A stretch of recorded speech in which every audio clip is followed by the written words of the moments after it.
Hello everyone, welcome to my YouTube channel Debashis edition. তোমাদের নিটের result 16 July তারিখে বেরিয়ে গিয়েছিল। তারপর থেকে আজ দেখতে দেখতে প্রায় 15 দিন মতো ক্রস হতে যায়। এখনো পর্যন্ত নিট কাউন্সিলিং প্রসেস সম্পর্কে এমসিসি কোনো নোটিশ দেয়নি। আমি স্ক্রিনে দেখাচ্ছি এমসিসি অফিসিয়াল ওয়েবসাইটের লেটেস্ট আপডেট, তোমরা দেখতে পাচ্ছ। এটা হলো লেটেস্ট আপডেট। এখনো পর্যন্ত কিন্তু কাউন্সিলিং সম্পর্কে কোনো নোটিশ দেওয়া হয়নি।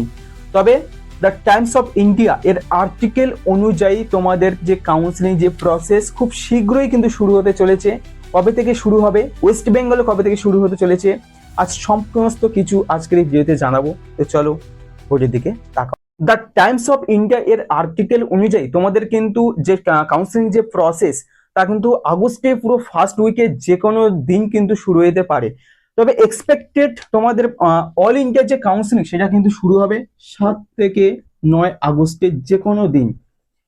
7 থেকে 9 আগস্টের যে কোনো দিন কিন্তু এমসিসি তার অফিসিয়াল যে ওয়েবসাইট www.mcc.nic.in এটা হলো তার অফিসিয়াল ওয়েবসাইট, সেখানে কিন্তু নোটিশ দিয়ে দেবে। এবং আমি প্রয়োজনে আমার টেলিগ্রাম চ্যানেলে দেবাশিস এডিশন ওখানে তো দিয়ে দেবো কুইক আপডেট।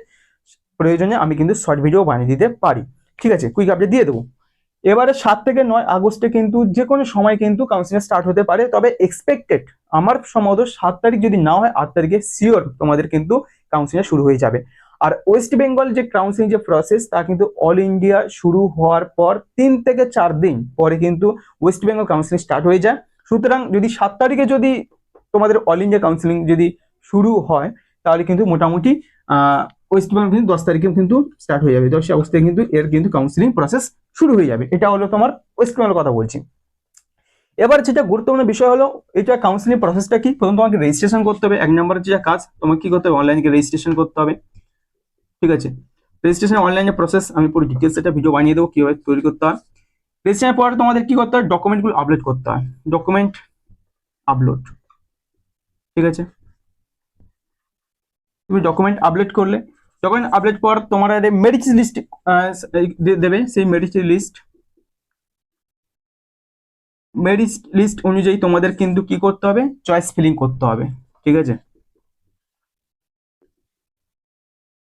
চয়েস ফিলিং আর কি করতে হবে, লকিং করতে হবে, লক করে দিতে হবে যে যে চয়েস ফিলিং করতে হবে এবং সেটাকে পরে কিন্তু তারপরে লক করে দিতে হবে। তারপর কি হবে, এই হিসেবে তোমাদের কিন্তু সিট অ্যালটমেন্ট হবে, অর্থাৎ রেজাল্ট বেরোবে, ঠিক আছে। সিট অ্যালটমেন্ট হবে অবশ্যই, এটা ফার্স্ট রাউন্ডের কথা আমি বলছি।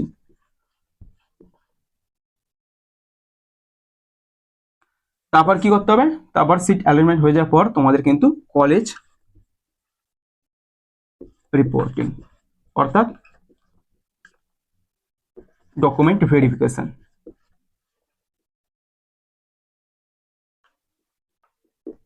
ঠিক আছে। তোমাদের মোটামুটি এই হলো সিস্টেম। তোমাদের যে কাউন্সিলিং যে স্টার্ট হবে অফিসিয়াল ওয়েবসাইট, ওয়েস্ট বেঙ্গলের কিন্তু আলাদা ওয়েবসাইট, ওয়েস্ট বেঙ্গলে wbmcc.nic.in আমি সেম শর্ট ভিডিও বানিয়ে দেবো, প্রয়োজনে শর্ট ভিডিও বানিয়ে দেবো, না তো আমার টেলিগ্রাম চ্যানেলে আমি দিয়ে দেবো সবকিছু ডিটেলসে।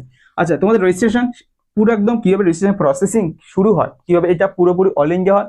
তারপর কিন্তু ফার্স্ট রাউন্ড অল ইন্ডিয়া হবে, তারপরে ওয়েস্ট বেঙ্গল, আবার সেকেন্ড রাউন্ড অল ইন্ডিয়া, তারপরে ওয়েস্ট বেঙ্গল। একটা ক্রিস ক্রস প্রসেস মধ্যে হয়, ক্রিস ক্রস সিস্টেমে হয়। কিভাবে হয় পুরো সিস্টেমে বুঝিয়ে দেবো। তোমার যখন রেজিস্ট্রেশন যে প্রসেসিংটা আমি একটা ডিটেলস ভিডিও বানাবো, ঠিক আছে।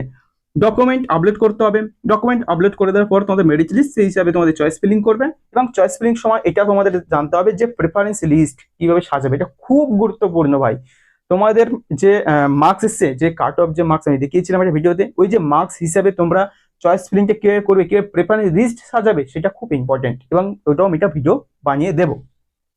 নেক্সট তোমাদের সিট অ্যালটমেন্ট হবে। তোমাদের সিট অ্যালটমেন্ট হয়ে যাওয়ার পর তোমাদের কলেজে রিপোর্টিং করতে হবে। কলেজে তোমাদের অফলাইন, এটা অনলাইন হয় না, অফলাইনে যেতে হবে, গিয়ে ওখানে গিয়ে তোমাদেরকে অ্যাডমিশন নিতে হবে এবং সেখানে ডকুমেন্ট ভেরিফিকেশন করতে হবে।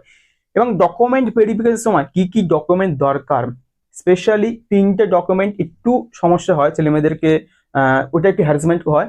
সেই 3টে ডকুমেন্ট আমি আলাদা সেপারেট ভিডিও বানিয়ে দেবো নেক্সট ভিডিওতে। গ্যাপ সার্টিফিকেট, মেডিকেল সার্টিফিকেট আর ডোমিসাইল সার্টিফিকেট, ঠিক আছে, ওটা আমি বানিয়ে দেবো।